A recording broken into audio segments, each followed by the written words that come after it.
So amino acids have two possible stereoisomers because different groups of amino acid show two specific spatial arrangement. Amino acid contain different types of groups like amino group, carboxyl group, and also different types of R groups. These types of groups occupy two specific spatial arrangement. Due to this difference in spatial arrangement, each amino acid have two possible stereoisomers. Now these stereoisomers are called as enantiomers. So what is the reason behind this? These two isomers of each amino acid are non-superposable mirror image of each other. That is why these stereoisomers of each amino acid are called as enantiomer. So stereoisomer. First that is stereoisomer of amino acid. Stereoisomer. So as we know, amino acids have amino acids have two possible stereoisomer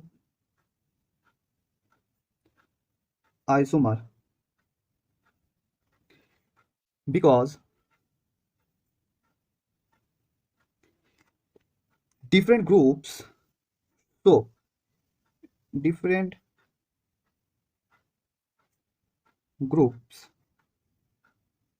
so two specific spatial arrangement two specific spatial arrangement.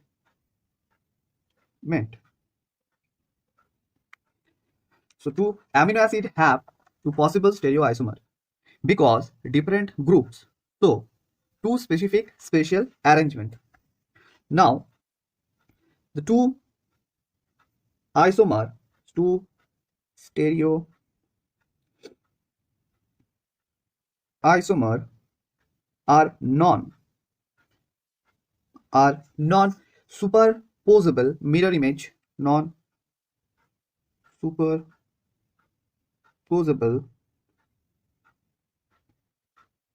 mirror image non-superposable mirror image of each other called enantiomers.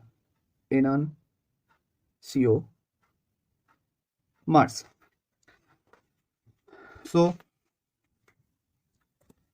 now we see structures of L-alanine. This is C. This is alpha carbon. Now where C carboxyl group. This is the structure of L-alanine. So this is the structure of L-alanine. Now chiral carbon. This is H, and in this side N is 3, that is amino group is present. Now another is this is L-alanine. Now we see the structure of D-alanine. In case of D-alanine, this is carboxyl carbon. Here this is alpha carbon. This is carboxyl carbon. Here CH3 is present. This is R group. Now H, and in this side this is H, and on the other side this is N plus H3. So in the later we discuss about the two convention. So These are two L. This is the structure of L-alanine, and this is D-alanine. Now, what does meaning of these lines? This mean this is the line of project out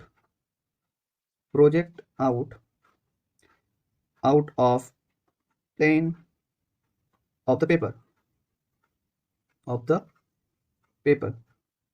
and this dotted line mean behind the plane of the paper, behind the plane of the paper. So this solid line means these group project out of the plane of the paper. On the other hand, this dotted line means behind the plane of the paper. So this is the two structures of L-alanine and D-alanine. These are enantiomer of each other because these are non-superposable mirror image. That is why these molecules are called as enantiomer. So it is very important to identify the carbon atom in an amino acid. Carbon atom in an amino acid is identified by two conventions. So there are two paths by which we can easily identify the carbon atom in an amino acid. To understand the amino acid structures and properties, we have to identify the atoms which are present in a particular biomolecules or any types of molecules. So we have to analyze what types of atoms are present inside the biomolecules. So in case of amino acid, the carbon atoms are identified by two conventions.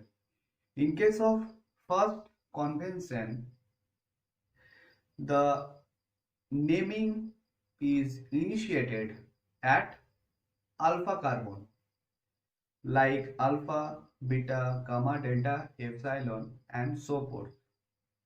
In case of second convention, the numbering system is initiated from the carboxyl group, like 1, 2, 3, 4, 5, 6, and now we discuss about two convention. So it is very important. It is very important to identify carbon atom in an amino acid. To identify carbon atoms in an amino acid. Now, these carbon atoms in an amino acid are identified by two conventions. Now, carbon atoms in an amino acid are identified by two conventions. So what are the two conventions? Now, in case of first convention, so in case of first convention, in case of first convention,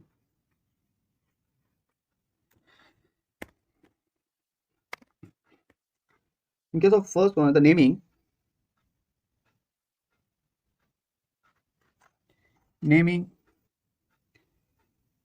initiates at alpha carbon, like beta, gamma, delta, epsilon, and so forth. Now we draw the structure so we can easily understand. Suppose we take an example of an amino acid. Take an example of lysine to easily understand, like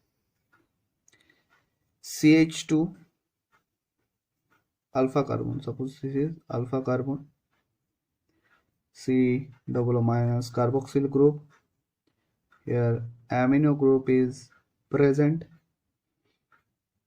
Now this is R group, CH2 CH2, CH2, here CH2,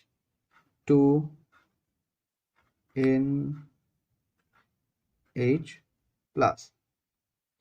So this is the structure of lysine.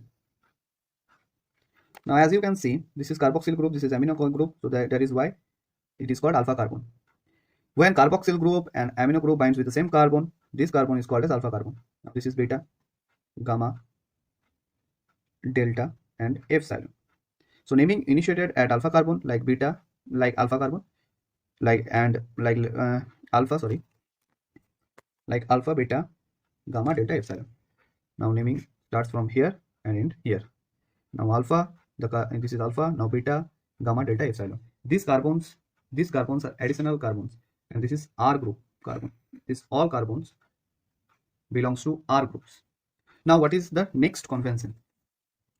So in case of the next convention, second convention you can say. So second convention.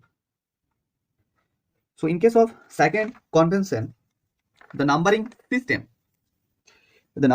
like 1, 2, 3, 4 initiated from carboxyl carbon. The numbering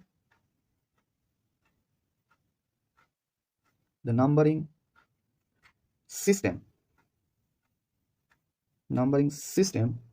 like 1, 2, 3, 4 and so forth